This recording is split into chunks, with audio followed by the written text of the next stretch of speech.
Hello guys.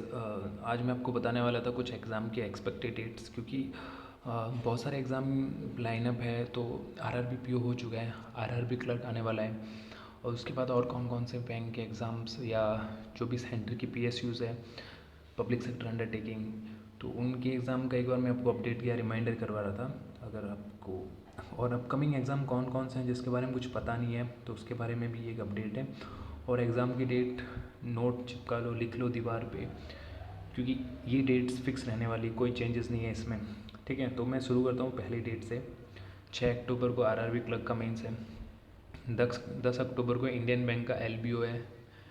13 अक्टूबर को IPPS clerk का mains है, जिसका आईपीपीएस क्लर्क का प्री का रिजल्ट आने वाला है 1-2 दिन में। ठीक है, 13 अक्टूबर को एनएसीएल एओ का प्रीलिम्स है। देखो ये कैसे होगा, शिफ्ट्स में होगा। अगर आईपीपीएस क्लर्क का दिन की शिफ्ट में होगा तो एनएसीएल एओ सुबह की शिफ्ट में होगा। ठीक है, पर एग्ज़ाम ज़रूर होगा। 19 अक्टूबर को आरबीआई ग्रेड बी का मेंस है। 19 और 20 अक्टूबर को आईपीपीएस पीओ का प्रीलिम्स है, भूलना नहीं, जिसने फॉर्म भरा है देख लेना। 20 अक्टूबर को नाबार्ड ग्रेड ए मेंस है। 16 नवंबर को ईसीजी पीओ है। 17 नवंबर को एनएसीएल एओ का मेंस है।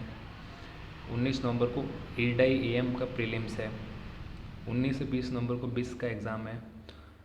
30 नवंबर को एनआईसीएल असिस्टेंट प्रीलिम्स है। 30 नवंबर को आईपीपीएस पीओ का मेंस है। ठीक है, अब यहाँ पे एक एग्ज़ाम की डेट मिसिंग है, वो है 1 दिसंबर को ये आईडीपीआई असिस्टेंट मैनेजर का भी एग्ज़ाम है। ये भी आप दिमाग में रखिएगा। आईडीपीआई 50,000 के सैलरी के साथ वो एग्ज़ाम रिक्रूटमेंट आती है, बहुत ही अच्छी रिक्रूटमेंट होती है। बैंकिंग की प्रिपरेशन करो, कोई सिलेबस चेंज नहीं है, तो एक उस चीज़ का भी दिमाग में रखना। वो इसमें मैं मेंशन करना भूल गया था। ठीक है, उसके बाद बात करते हैं 28 दिसंबर को एनएसीएल असिस्टेंट का मेंस है। सबसे इम्पोर्टेंट, सबसे मोस्ट अवेटेड अभी तक की 23, 28, 27, 28, 29, 30 दिसंबर एसबीआई क्लर्क प्रीलिम्स है। ठीक है, जिसको एसबीआई क्लरिकल का वेट है, ये प्रीलिम्स की डेट है।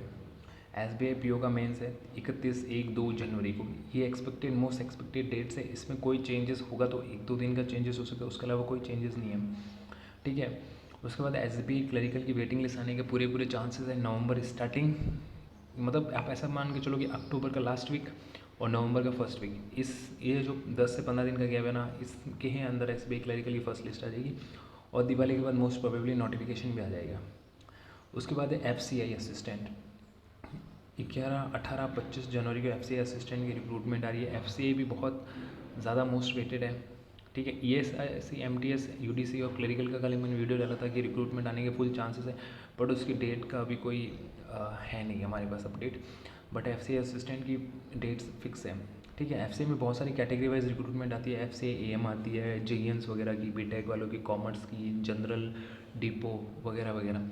ठीक है, लास्ट ईयर 1 जनवरी को इसका प्रीलिम्स था एफसीआई का। ठीक है, तो उसका नोटिफिकेशन आ चुका था दिवाली के बाद, 2022 की दिवाली के बाद आ चुका था।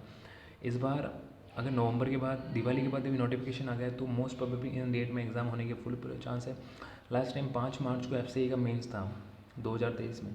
2025 में 15 मार्च को एफसीआई का मेंस होने के चांसेस हैं। ये जो एग्ज़ाम की डेट लगेगी, तो अगर अभी तक आपका जो भी एग्ज़ाम है वो अगर मिसमैच हो रहे हैं या प्रिपरेशन उस लेवल की नहीं है, तो आप इन 2 एग्ज़ाम को फुली टारगेट कर सकते हो। अब एसबीआई क्लरिकल को टारगेट कर लो, चलो आपका एफसीआई अच्छे से हो जाएगा।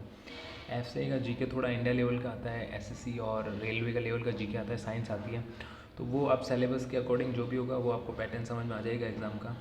बाकी तो ये जो डेट्स हैं, जिस जिस एग्ज़ाम को आप लीड कर रहे हो या जिस जिस एग्ज़ाम के लिए आप जा रहे हो, उसकी डेट्स को नोटिफाई कर लो, लिख लो एक पेज पे। और बाकी wish you all the best guys. अभी के लिए इतना ही, बाय बाय।